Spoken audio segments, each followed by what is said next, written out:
So, good morning, everybody. I'm going to be talking today about biohacking. Biohacking is, I think, something that crisscrosses a lot of different interests that we have at the CRI. So this is obviously about life science. It's about education. It's about citizen science and democratizing knowledge. And it's about the kind of do-it-yourself philosophy with regard to technology. And so specifically, I'm going to be talking about my experience in biohacker education, and in particular, a course that I developed to try to teach biohackers called Synthetic Biology 1. But before we do that, I want to try a little experiment. So this is I got a graphical tablet on this. So I want because I want to make the Khan Academy style videos. So I got my little stylus here, and I think I can enable annotations on the slides. Okay, so I'm going to try that. Hold on. Watch this. Watch me rock. This is some online teaching activity going on here. Where's the right button? Oh no, it's not there. Oh, there, annotate. Okay, annotate, I found it. And then I say draw, and then I can say, oh no, it's not working. Oh wait, it sort of worked. Hold on. Do you guys see that? Yeah. Yep. But I drew something, I don't know. You guys can draw things too? Yeah.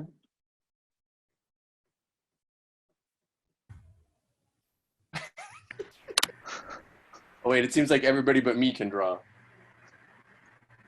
Annotate. How do I draw? I think you can draw. You pick draw, and then you click your mouse.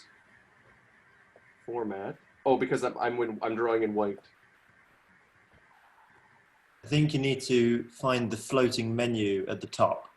There we go. I got it. View options and then annotate. Yes.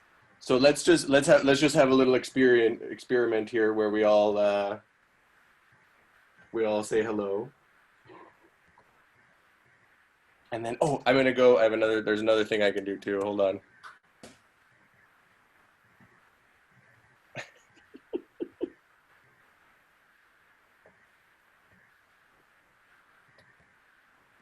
I can say show names of annotators. I can't see where is the drawing thing. There's like a little floating menu. It says mouse, select, text, draw. There, yes. No. There, and see now, so I turn it on, so now I can see your names. So it's under view options. So sometimes this menu at the top only appears when you push your mouse to the top of the screen, and then it will sort of drop down, and then you should have a view options on the right.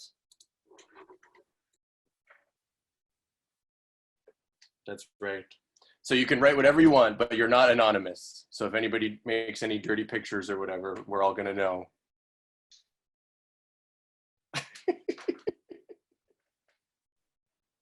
Okay, cool.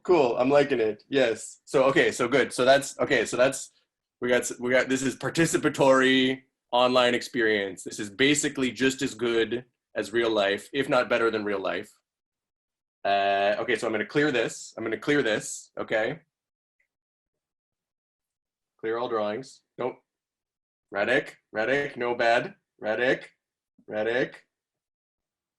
Clearing the drawings. Okay, now we're going to have a little collective brainstorming exercise going on.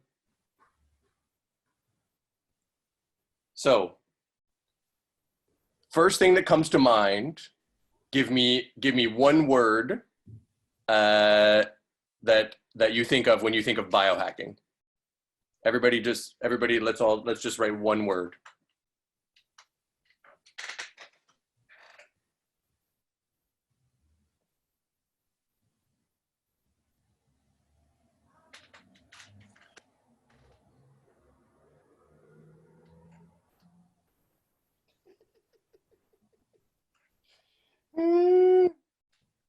Ooh, cyborg. Oh, this is so fun. Oh yeah, cyberpunk. Hell yes. Hell yes. I guess I'm gonna write this.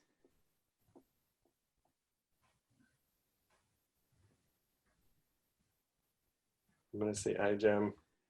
People using text. People using text. That's cool. That's cool. You like text. I get that.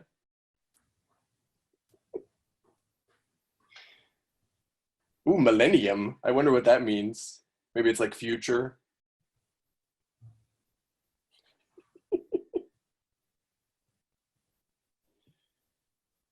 Do-it-yourself biology. Yeah, cool. Regular hacking.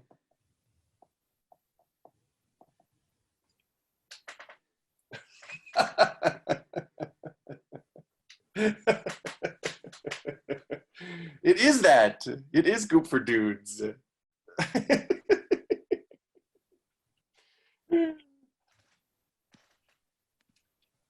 Cool. Yeah, yeah, that's right. So I think so all of this is right. All of this all of this is good stuff, right? So biohacking has this kind of, it's in this sort of interesting cultural space right now where it's, on the one hand, it's not totally serious science, right? Like we're talking, it's goop for dudes, it's weirdos injecting themselves with things because they think they're going to get superpowers. So it has, there's that aspect to the culture. There's this kind of futurist cyberpunk aspect of the culture, right? That maybe connects, right? It's like people have this, there's this like fantasy of living in the cyberpunk future that maybe that motivates people to do things that are not necessarily safe in the present, right? So it's potentially,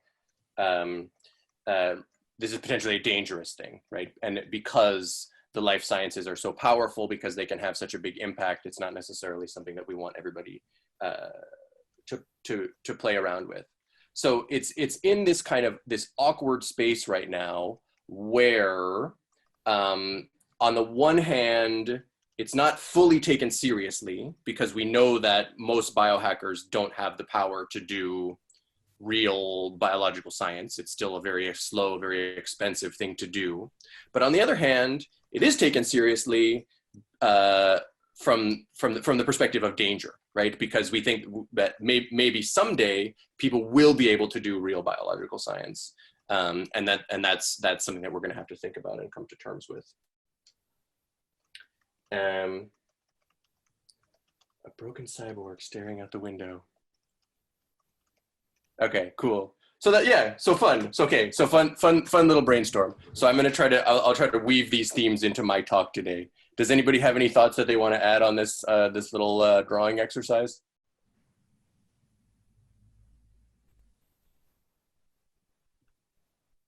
That's cool.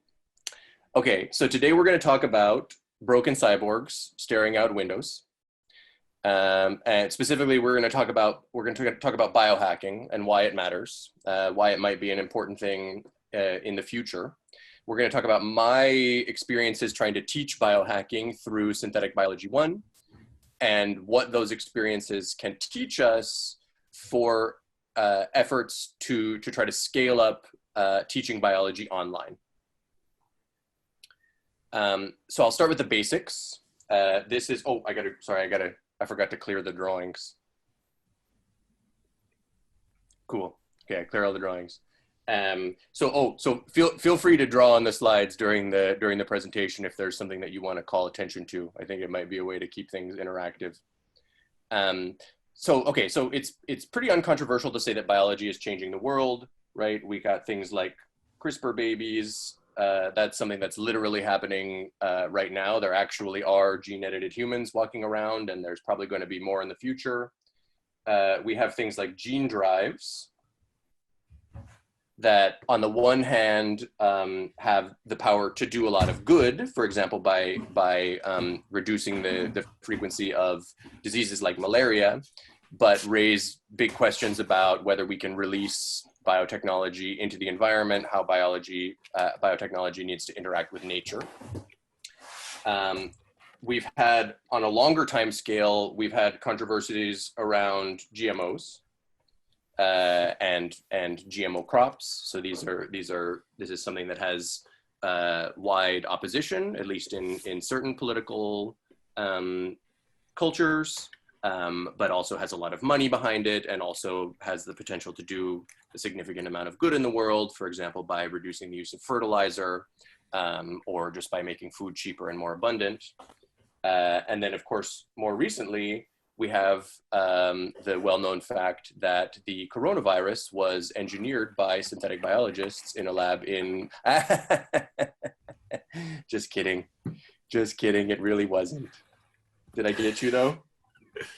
I don't know. I can't tell if anybody's laughing. I'm just going to assume everybody's laughing. Ha, ha, ha. I'm going to write ha. Ha. Ha. Thank you. Thank you for that. But actually it's, but actually it's become clear that, first of all, that biology sort of affects the whole world, that it's something that's happening on a global scale. And also it has motivated a lot of people to take a personal interest in biology. So we've seen, for example, in the Joggle platform, a lot of citizen scientists, people with sort of non-traditional science backgrounds, who want to help fight COVID, maybe through developing diagnostics, maybe even through trying to develop treatments or other biologically informed strategies that could mitigate the disease, right? So now more than ever, biology is for everyone. So it's something that this is something that's happening right now. So in the world of synthetic biology, where I come from, first of all, we have to figure out how to change our slides. And we do it like that. So for a long time, there's been an analogy in the world of synthetic biology that biology is like computers, that biotechnology today is in some sense analogous to where computer technology was in the middle of the 20th century. And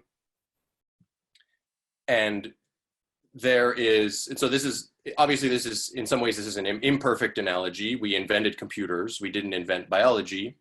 But in other ways, it can be quite a powerful analogy. And in particular, there's this idea that the genetic code is in some sense analogous to computer code, and that therefore, as the technology of editing DNA advances, the power of what we can do with that knowledge is likely going to advance at an exponential rate, right? So just like computer programming unlocked a huge number of new applications, maybe DNA programming is also going to unlock a huge number of applications. And so we frequently we look back on the history of computers, and in particular the history of personal computers, to try to draw analogies to where biology might be today. So I'm just going to do three little examples of early personal computers, and whether or not they were successful at making this transition from industrial supercomputing to personal computing in the middle of the 20th century. So the first attempt to create a personal computer, a computer for the home, was the Honeywell kitchen computer in 1969. And so what these guys did is they just took the gigantic industrial computer that they were selling to banks or to the Defense Department or whatever, and they painted it brown, right? Or they made it look nice. And they said, oh no, this is for storing recipes in your kitchen, right? But it was effectively, it was the same thing. So it was insanely expensive. It was very heavy, was very difficult to use. It had no accessories, and it did not sell. absolutely nobody bought it.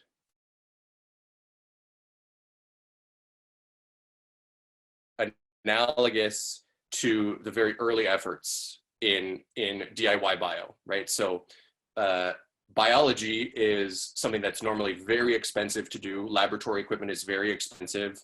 PCR machines cost $50,000. The reagents are very, they're very difficult to come by. So you need a huge fixed infrastructure to do biology. And so the idea that people are going to do that in a home setting is just not going to be practical for a lot of people, financially speaking. So then a couple of years later, as the popular interest grew, what you started to see was computers that were made specifically for people to use at home. So these were made for the home computer enthusiast and not for professionals. So which is to say that they stripped out as many of the features that they needed to make it work, to make a useful input, right? So these were relatively cheap. At least some people could afford them, but they weren't really computers, right? They didn't have a microprocessor. They only had integrated circuits. You could only give input with switches. They didn't have memory. You could only read light as the output, and so on, right? And so they were relatively unpopular just because they didn't do very much. And it was not until a few years after that that the first really successful home computer came out, one that would sell more than 1,000 units. And so this had kind of everything together. It was the complete package. So it was cheap enough that real people could buy it. Not everybody. It was still pretty expensive, but lots of people could buy it. It was programmable, right? It had a programming language called BASIC that you didn't need 9 PhDs in rocket science to be able to understand. It was something that a human being could actually program. It came disassembled. You had to build it yourself, and that reduced the cost a lot. And they offered a bunch of third-party accessories that you could plug into it. So it had this kind of this sort of app ecosystem thing going for it. It had third-party developers, and it kind of hit the sweet spot in early computing, where it did enough that you wanted to use it, and it was cheap enough that you could afford it. And at least a lot of people believe that it was this kind of technology that launched, first of all, the sort of personal computing revolution, and that unlocked the diversity of applications that come from computers. Because now you could have 10,000 people all working on different computer applications. And so it brought this kind of this versatility that was important for the way that computers changed the world. And so this is not where we are in biology yet, but it might be where we are going. And I am going to pause there if anybody wants to make a comment or draw a smiley face on the slide.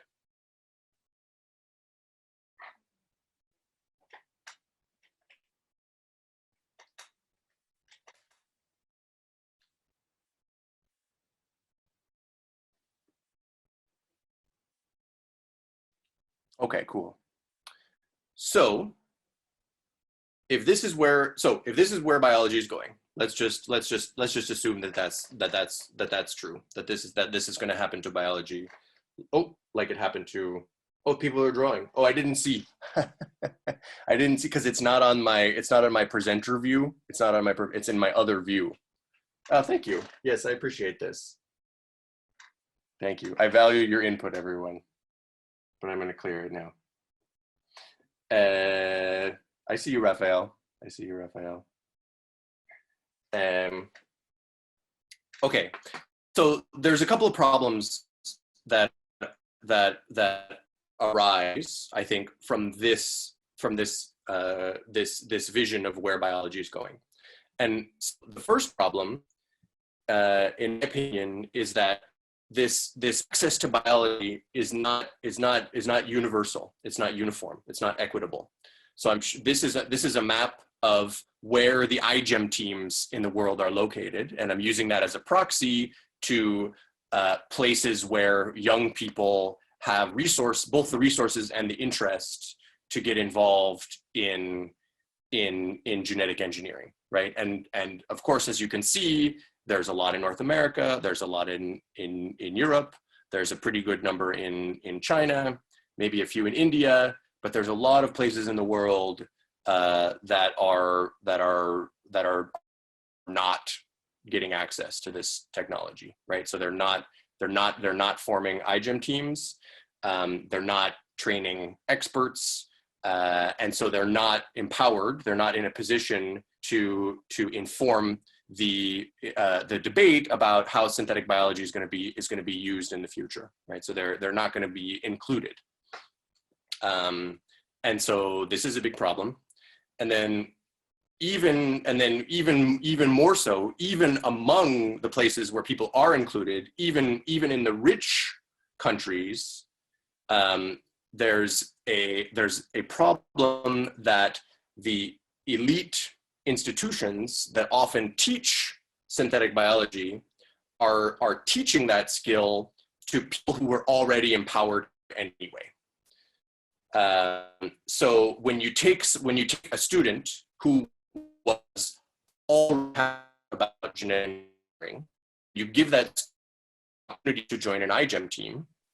That's great. That's a good thing, right? It definitely should happen, but you haven't necessarily made a huge impact in the world if that student was already someone who was in a position to be a bioengineer, right? So it's not that impressive to take people who are already empowered and then just empower them even more, right? I'm not saying it's bad, right? I like iGEM teams and I like successful students. I think they're wonderful people. And that I'm not that impressed by it, right? So you can generate a much value in this world if you can provide these resources in places where they didn't already exist. You can get a lot more marginal value from your per hour of teaching, and so that's my philosophy. And then you can imagine how that brings in sort of political questions to teaching, and who should be doing biology, and how can we make sure that everybody's doing biology. And so I wrote a fiery new political manifesto on that topic. If you're interested, it's called the Free DNA Declaration, and it's my sort of opinions about the sort of the policy reforms that are needed that would help get more people be involved in the process of creating biology. So you can check that out if you want, but I'm not going to talk about that today. I'm going to talk about the big question that motivated this online course. So the course of Synthetic Biology 1. The question is, how do we reach new people, right? What does it take to, first of all, find someone who is not necessarily looking for scientific content because they don't think of themselves as a scientist, they don't think they belong in that world. And then second of all, make something that appeals to them, right? Make something that is useful in their world. And so that's what we were thinking when we created this online course, Synthetic Biology 1. So I'm going to show you now the hype trailer for this. And as everybody knows, sharing videos in Zoom meetings never works. But we're going to try it anyway. And I think you need to maybe do something to enable the sound, or maybe I need to do something to enable the sound. There is an option for the person presenting in the floating bar at the top to optimize the video, optimize the share screen for video, and that apparently helps.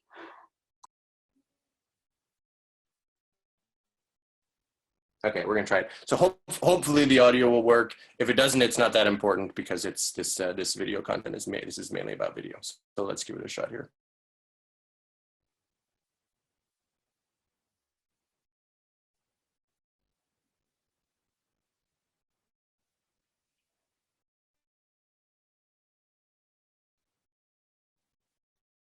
We can sing in the background.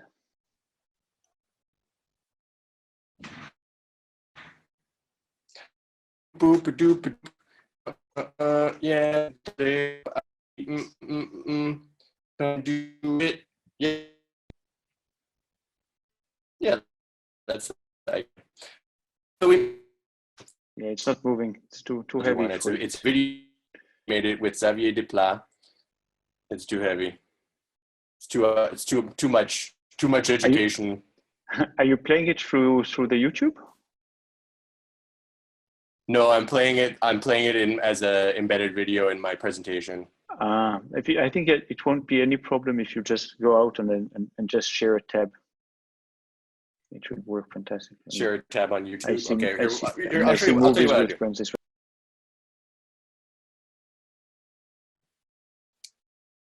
I show you what to do. I'm going to drop in a link in the chat to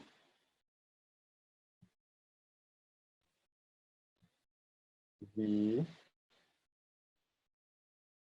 link to the YouTube channel in the chat.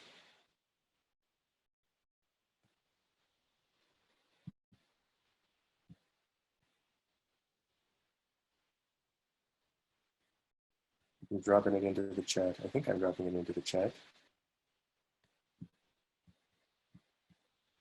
Start chatting by clicking creating a chat in the left panel.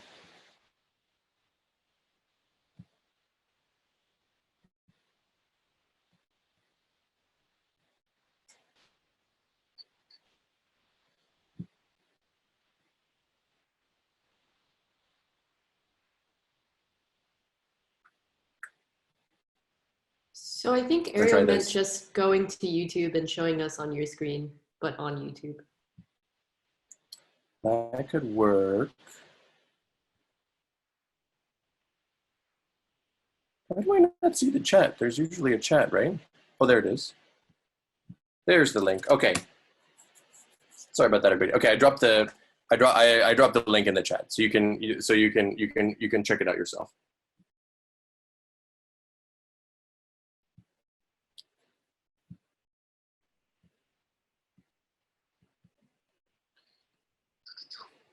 So we had some design principles in mind when we made this course. So the idea was, how do we make the course that's going to reach the largest number of people? And so our philosophy was that we needed to make the videos short because people on the videos like people on the internet like short videos. The videos should be modular. So that means that each one is self-contained. It refers only to itself and not things that come before or after. And that makes the videos remixable. So somebody can drop them into another course, which would make them more versatile. We wanted to make them highly informal. So the idea was that as much as possible, we would speak in our natural voices, and we wouldn't worry too much about making mistakes in the videos. And so the idea was, first of all, to just kind of humanize us, to show that scientists are just kind of are regular people and don't have in their sort of normal speech, they're not formally perfect about every definition and so on, which we thought might make it kind of a more accessible feeling course. We wanted to reduce the amount of editing. So that means sharing the real laboratory experience, even the boring parts. So you'll see that, like, when we do a heat shock transformation, right, and there's like a 30-second incubation, like, we're just showing that. We're just like, we just leave the camera on and we just chat while it's happening. And so there, the idea was to convey a realistic or a pseudo-realistic lab experience, Yeah, and to give the presenters a chance to share this kind of informal knowledge. And of course, you can always watch YouTube videos in fast forward if you want to. The course is project oriented, so it's not really about learning things. It's about making things. And so we have things that we make, and we learn what we need to learn in order to make that thing, right? So it's project oriented in that sense. And then it was also important to us to express ourselves in our personal style. So I didn't want this to look like just any other edX course. And the motivation there was to say that, well, some people don't like edX courses, right? And so if you want to appeal to someone who just doesn't like edX courses, then you can't look like an edX course, because that's already going to be alienating, right? And so although not everybody is going to like our personal style, some people will, right? And so we can speak to a unique set of the population in that way. So that was our motivation. So here's where we are today in the course. So we have about 6,500 subs on the YouTube channel, 450,000 views. Each view views on average for about 4 minutes. We have the course itself, syntheticbiology1.com. We have about 1,700 registered students and about 300 graduates. Graduates meaning people who have taken all 5 courses and done all the quizzes associated with them. And then the videos are also on Bilibili, which is Chinese YouTube. I don't know what these numbers mean. I assume that they are high. So that's awesome. Okay, so who's taking the course? Who's taking the course? So the first thing that we can look at, these are from the YouTube analytics, is most of the students are university age. And so that's good. That was our intention. We want to connect mainly to young people who might not have access to synthetic biology content in their universities, but want to learn. This is different from most citizen science projects, for example, where the participants tend to be much older, right? So the people who are easy to reach are older people who already have advanced degrees, and so we're getting mostly a young population, and that's good. That's what we wanted. So we also get a almost perfectly gender balanced population, and so that's cool. That was what we wanted. This is not true in synthetic biology in general. Is disproportionately male, and citizen science tends to skew. In fact, so citizen science is, from what I've read, tends to skew mainly it's retired women who participate the most in citizen science. But because we are awesome, we have a perfect gender balance in our viewers. So who's watching? A lot of Americans, and that's fine. We don't hate Americans. We love Americans, but we also know that Americans have lots of opportunities in synthetic biology relative to the rest of the world. So we're not prioritizing Americans. We also get a lot of Indians, and so that's cool. That's what we wanted. A lot in general, people in India don't have access to synthetic biology courses in their universities, and so that's a very good sign for us. And then I think the other thing that you can see looking at these statistics is that overwhelmingly this is the English-speaking world that is being represented in our viewership, right? So the top 5 countries are all have large English-speaking populations, and then the next countries are also sort of well known for having bilingual or have a lot of significant focus on English in their higher education content. And so like France, for example, South Africa, yes, very good. Yes, hooray for South Africa, kicking ass, doing awesome. I'm gonna say, yeah. And so France, for example, whoops, hold on. I lost my draw menu.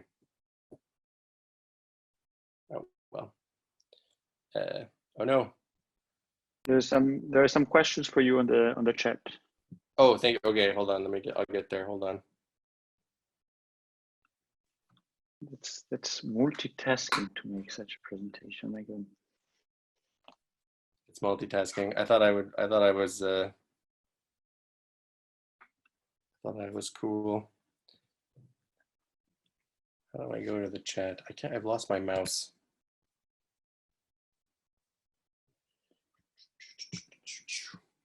Go into the chat.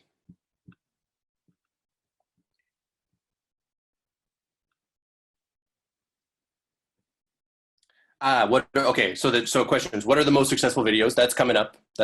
I got that. There's a very telling story about what are the most successful videos. Do you have an idea of how many people that watch a video to the end or close to it? Yeah, I have some statistics on that I'll show. As you expect, most people don't watch a video to the end, but we will see about that. Okay. Oh, and look at all these nice people saying it's a lot. Yeah, I know, right? I know, we're YouTube stars. You're nice. I thank you guys. Okay, and I will now return to ignoring the chat, and I will go back to sharing my screen.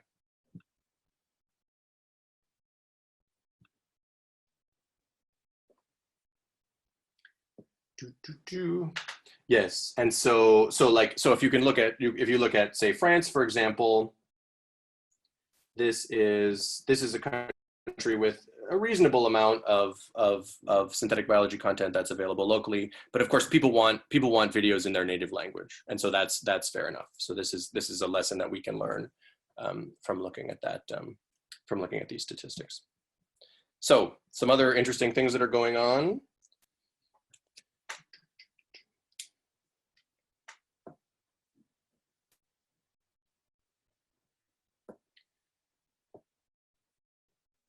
So viewership is way up during quarantine. So the purple line is daily viewership from last year, and the blue line is viewership from this year. So you can see there's a pretty clear spike during the quarantine period, and then but it's also sort of interesting to note that the spike is driven almost entirely by Americans. So people in India are not feeling like they need to watch more synthetic biology videos just because they might be under quarantine. Also Pakistan, Canada, and so on, most other countries. So I'm not really sure why that would be. I'm not really sure why that would be. But maybe there's some theories in the chat. I don't know. Maybe it's Americans trying to be productive during the quarantine. I'm assuming that there are some good ideas that are coming into the chat right now, but I can't freaking see the chat. So I appreciate your good ideas.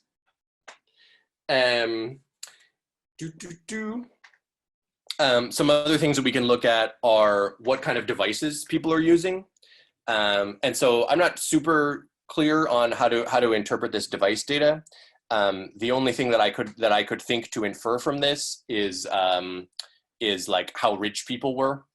And so for example, if you look at the number of people who are watching these videos on iPhones, it's roughly in line with globally the percentage of people who own iPhones, and similarly Android phones is roughly in line with the global prevalence. So there's not a huge bias towards presumably relatively well-off Mac owners among the among the viewers. That's the only thing I can take from that. The other, I was also quite surprised to see people watching it on mobile. I personally would never watch videos like this on mobile. I just feel like the screen is too small, but people say that a lot of educational content is delivered in mobile, and that seems to be true. The other thing that we learn is that almost all of most of our views are coming through the YouTube algorithm.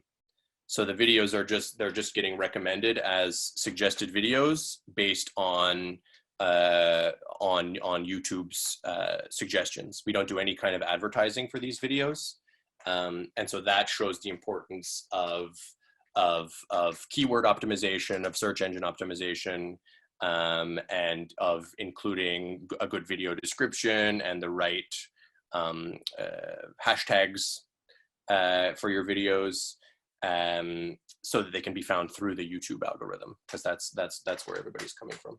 Okay, now to the question of what are the popular videos. So this is actually super striking, because the pattern is crystal clear. People love the videos that start with how to. So here I've just ranked videos, all the videos by popularity, and of the most popular videos, by far, almost all of them are how-to videos. So I would have assumed, for example, that this one would be the most popular.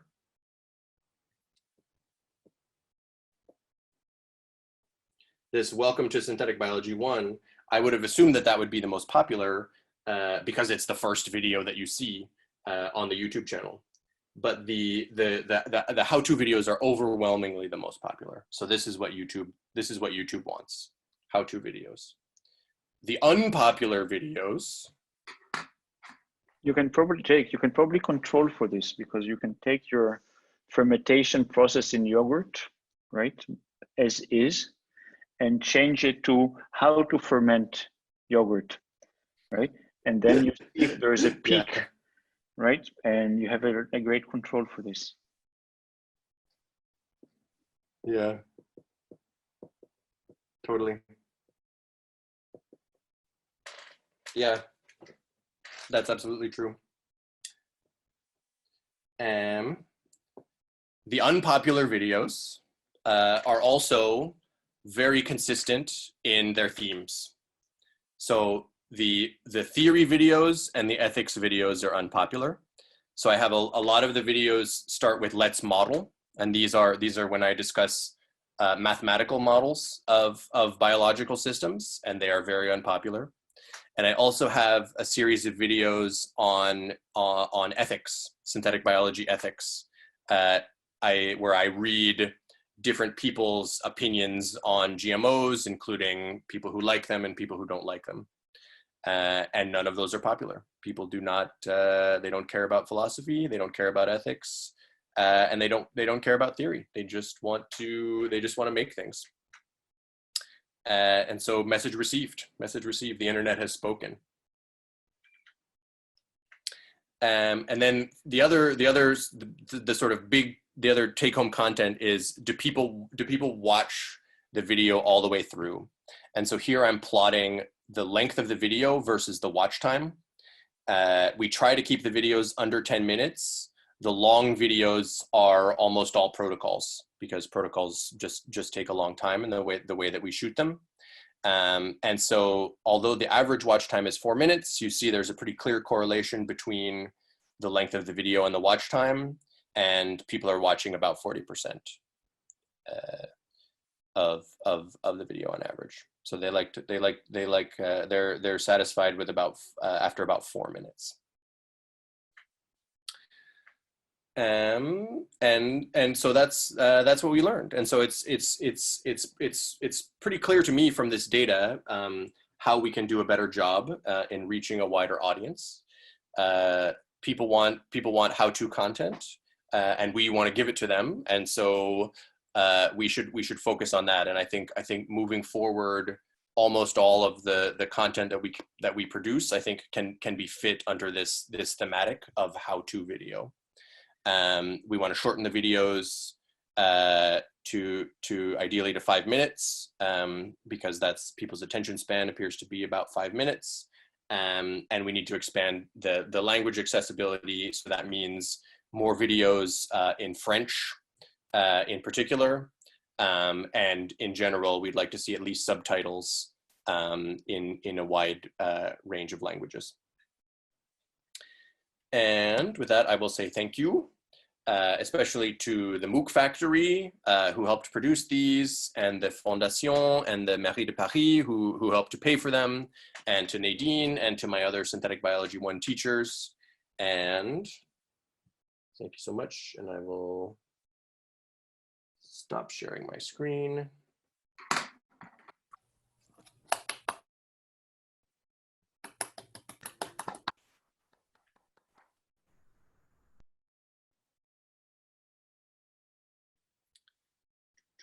And now, thank you everyone. I assume you're all clapping like maniacs. I appreciate it. I feel it. I feel, even if I can't hear it, I feel it. I feel it, and I value it, and I love it. I love it. And now I will go to the chat messages that I missed, and I will take them. Let's see. Collaborations to get more views, like sponsorship. Let's see. Collaborations is interesting. I approached companies like Benchling early on to see if they would be interested in sponsorship, and they weren't. But maybe now that we have a little bit of a stronger user base, people might be more interested in that sponsorship. I would prefer not to have advertisements in the videos, but I definitely would like use Benchling products, because I do use them. Another question: do you have these data by YouTube or Google Analytics? Yeah, the data come from YouTube. So when you create a YouTube channel, YouTube gives you a very nice analytics sort of panel. And it's very data rich, and you can export it into spreadsheets, and you can slice up the data however you like. Yeah. Missed the numbers on how many people come through YouTube directly, but probably in line with most people coming through search, looking for how-to specifically. So let me see if I can get a specific answer on that. So I'm going to try to be Mr. Cool Man, who quickly shares my screen because I am so technology savvy. So this is the data on the YouTube algorithm. So it's suggested videos, right? So this is the thing that the thing that comes up either after you watch a video or like just on the right hand bar when you're watching a video, and that's 32%. I don't know if YouTube search includes Google search. Maybe it does. And I assume external means people who have been linked through the Synthetic Biology 1 website.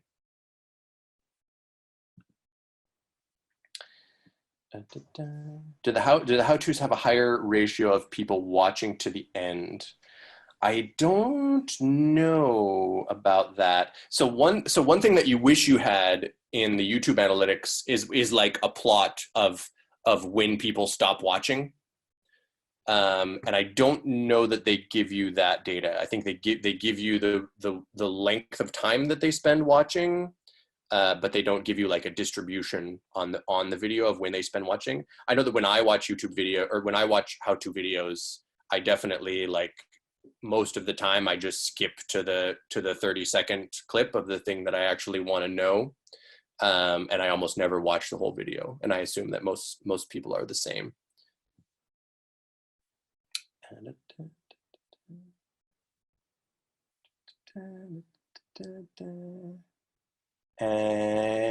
Yes, and then in French, yes. And so in terms of accessibility, so YouTube gives some very nice accessibility features, first of all, for language. So anybody who wants to can contribute French or any language translations to the YouTube transcripts, and I will give the link to do that. And so you can just share a link like this with the community, and you can get community generated translations. And I don't actually know if that works for other kinds of accessibility, but it might. YouTube does give pretty good accessibility features. Let's see other tips. You could do a short version of the regular ones, keeping both for various purposes. I think that's a great idea. Yeah, like a re-edit of protocols. That's just like 2 minutes long. That's like, hey, remember how this protocol works. I think that would be useful for a lot of people. So the philosophy was like, we don't want to be a protocol resource for professionals. We try to teach the way to do things, which is not necessarily the same as doing them always in the best way. And so it's, yeah, so that's the idea. We want to make them like, we want to make them fun. We want them to include a lot of informal knowledge, right? A lot of like hanging out and like, oh, you shake the tube like this, right? Like that's the good way to shake a tube. That's the sort of core content that we want to deliver. Do you have quizzes and do you have data on that? So we do have quizzes. Yes, we have quizzes on the WordPress website. There's multiple choice quizzes, which you can get and download. And I have not looked at that data. I have not looked at it, but it is accessible. So there's a 10 question multiple choice quiz that comes after roughly every 3 videos. And so we have maybe 15 or 20 of those quizzes, and maybe 100 people or something have taken them all. Let's see. Do you do any search engine optimization for title selection? No, we were totally naive about how to do search engine optimization for title selection. So we've learned so far that people like how-to videos, and I think we can do a little bit more than that in the future. Part of the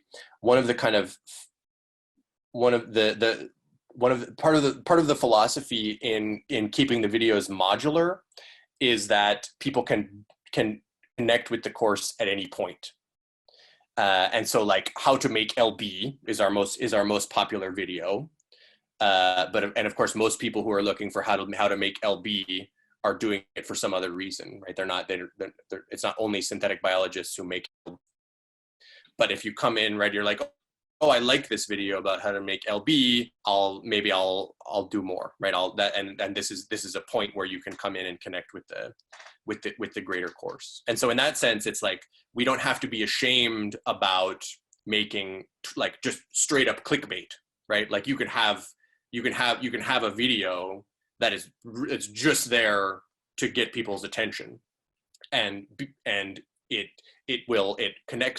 links them to the course, but it doesn't have to interfere with the overall flow of the course, right? So we can have clickbait. We don't have to teach clickbait.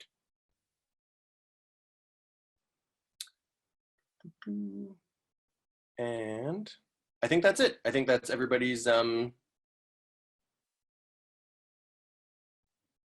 questions.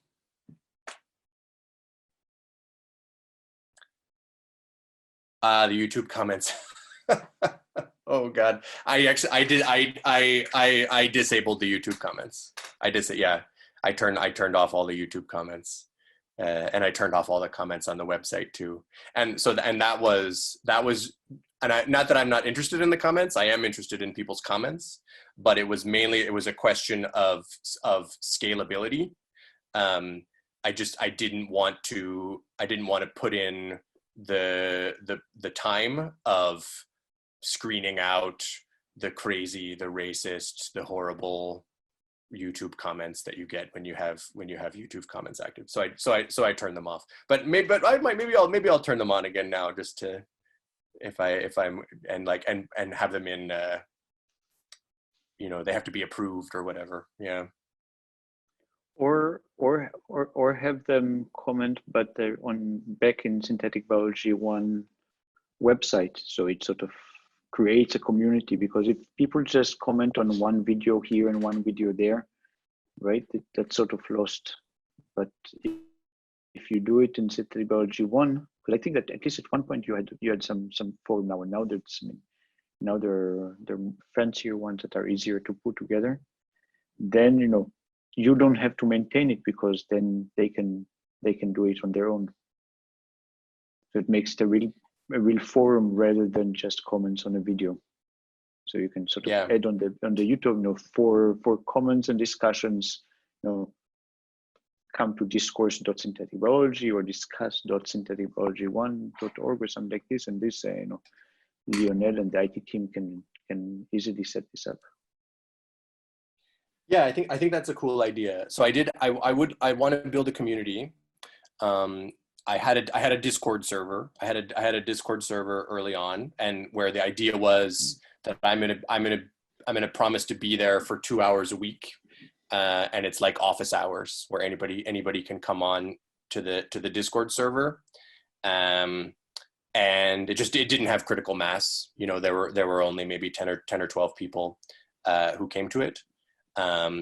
But I think it could happen. Like it takes time, you know, like you have to be there every week for a year, and the people eventually come.